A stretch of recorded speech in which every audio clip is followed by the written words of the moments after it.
Hello, and what's up this morning? Happy Friday. So today, you are finally going to be working on your personal narrative. That's what we've been working so hard and so long for, making your COVID journal.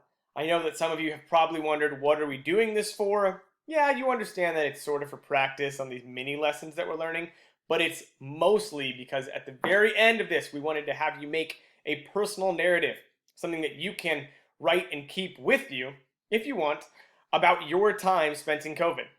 So there are a few directions which you will see in Google Classroom once you click on the assignments. The first is that we need all 5 parts of your plot diagram. That means we need an intro, we need a rising action, we need a climax, we need a falling action, and we need that resolution. Got to have all 5, all right? There's boxes for all 5. We made it so you can't forget. Second, we need descriptions of both setting and characters, okay? You can't just describe your setting and you can't just describe your characters. We need both. And by characters, we need more than just you. We need the people that you are living with or that you see during quarantine, okay? Third, we need you to use either figurative language or dialogue. You get to choose. A lot of you wrote really, really good, concise, accurate dialogue and you punctuated it well. I would love to hear some dialogue in your narrative, but that's up to you, whatever you want to use. And your figurative language and your dialogue must be highlighted, okay?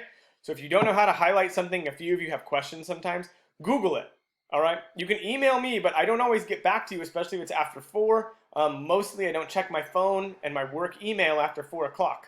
So that's what I have for you today. I really look forward to reading these. This is like the last real work assignment we have. We have a few things that we'll be doing next week, but those are going to be much more fun and easy. This is the last academic thing of the year. And today I have a special announcement. Miss Price, the one and only Kaylee Price, will be joining us for a half hour on Monday on Google Meet. So if you care to see Miss Price, please join us on Monday for our Google Meet because she will be there. She wants to see you. She misses you. That's what I have for you today. I can't wait to read your narrative. And come see Miss Price on Monday. I will see you all later. Can't read what you wrote. Bye.